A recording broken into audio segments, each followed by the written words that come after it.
Hi hello నమస్తే welcome back to V V Kitchens. నేను మీ వర్ధిని విజయ్.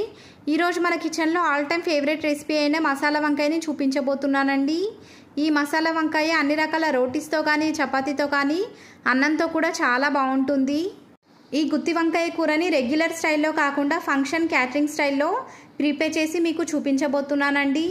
ఈ వంకాయ కర్రీని ఒక్కసారి కనుక తిన్నారంటే ఆపడం మీ వల్ల కాదండి. అంత టేస్టీగా ఈ వంకాయ కర్రీ టేస్ట్ అనేది ఉంటుందండి.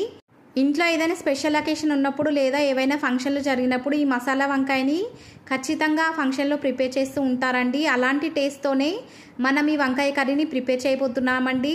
మీరు కూడా ఈ వీడియో చూసి మీ ఇంట్లో కూడా ఈ గుత్తి వంకాయ కూరని ప్రిపేర్ చేసి ఎలా వచ్చిందో నాకు ఫీడ్బ్యాక్ ఇవ్వడం మాత్రం మర్చిపోవద్దండి. మరి ఇంకెందుకు ఆలస్యం, లేట్ చేయకుండా ఈ simple and tasty delicious masala వంకాయ కర్రీని ఎలా ప్రిపేర్ చేయాలో ఈ వీడియోలో చూసేద్దామండి.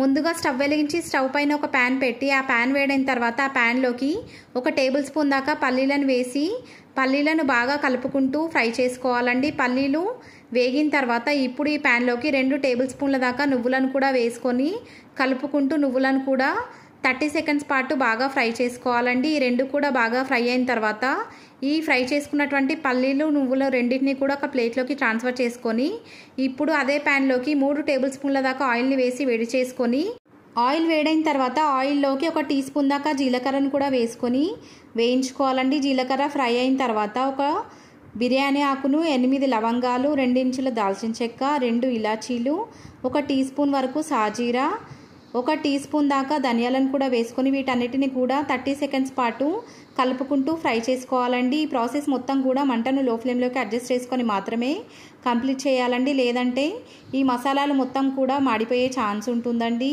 ఈ స్పైసెస్ అన్నీ కూడా మనకు కావాల్సినట్టుగా బాగా ఫ్రై అయిన తర్వాత ఇప్పుడు ఈ ప్యాన్లోకి సన్నగా కట్ చేసుకున్నటువంటి 1 ఉల్లిపాయ ముక్కల్ని కూడా వేసుకోవాలండి. ఉల్లిపాయ ముక్కల్ని వేసుకున్న తర్వాత ఆయిల్లో బాగా కలుపుకొని మరొక నిమిషం పాటు ఉల్లిపాయ గోల్డెన్ షేడ్లోకి వచ్చేంత వరకు కూడా కలుపుకుంటూ ఫ్రై చేసుకోవాలి.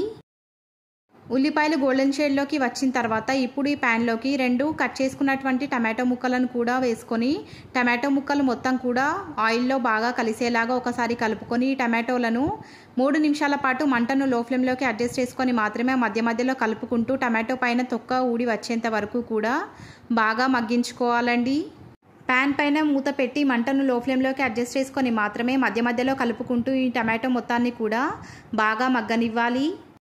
3 నిమిషాల తర్వాత ప్యాన్ పై నుండి మూత తీసి ఈ స్పైసెస్ అన్నిటిని కూడా ఒకసారి బాగా కలుపుకొని స్టవ్ ఆఫ్ చేసేసుకొని ఈ స్పైసెస్ అన్నిటిని కూడా రూమ్ టెంపరేచర్లోకి వచ్చేంత వరకు కూడా చల్లారనివ్వాలండి.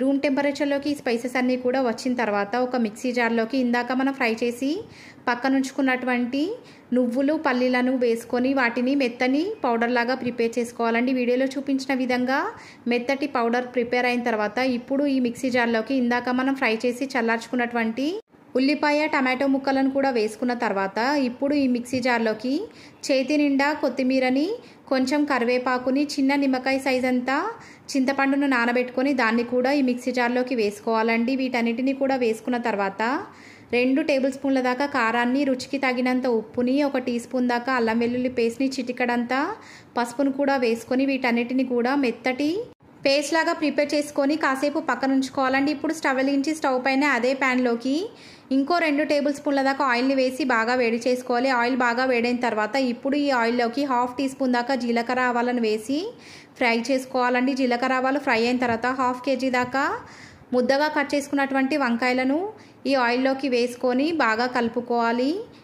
ఆయిల్లో ఈ వంకాయలను బాగా కలుపుకున్న తర్వాత 30 సెకండ్స్ పాటు ఫ్రై అవ్వనివ్వాలండి. 30 సెకండ్స్ తర్వాత ఈ వంకాయలు కనరెక్కకుండా ఉండడానికి 1/2 టీ స్పూన్ దాకా ఉప్పును కూడా వేసుకొని ఉప్పు మొత్తం కూడా ఈ వంకాయలతో పాటు బాగా కలిసేలాగా కలుపుకోవాలండి.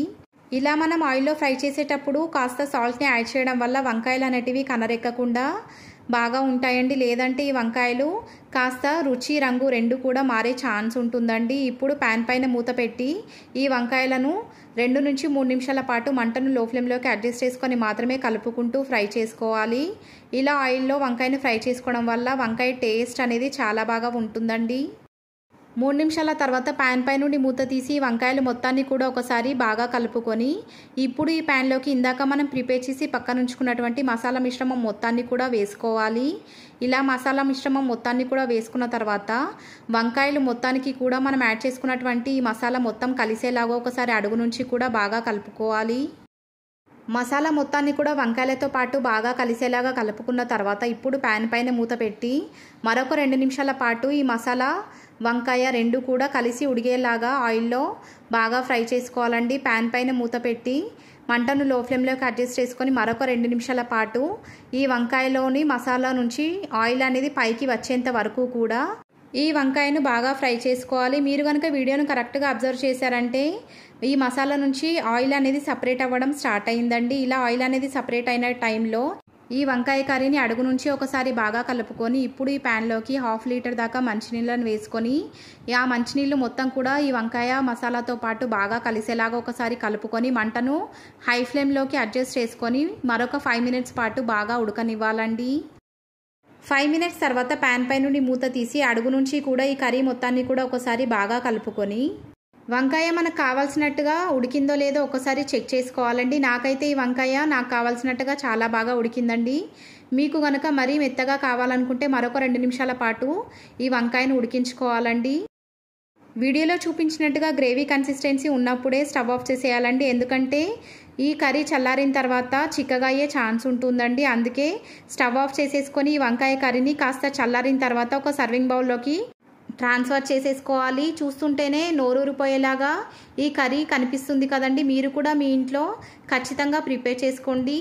ఏదైనా స్పెషల్ అకేషన్ ఉన్నప్పుడు కనుక ప్రిపేర్ చేశారంటే మీ ఇంట్లో వాళ్ళందరికీ కూడా చాలా బాగా నచ్చుతుందండి. ఈ రెసిపీ కనుక మీకు నచ్చినట్లయితే లైక్ చేయండి, మీ ఫ్రెండ్స్ అండ్ రిలేటివ్స్ షేర్ చేయండి. ఇలాంటి simple and easy authentic recipes కోసం మన వివి కిచెన్స్ ఛానల్ని సబ్స్క్రైబ్ చేయడం మాత్రం మర్చిపోకండి. Thanks for watching.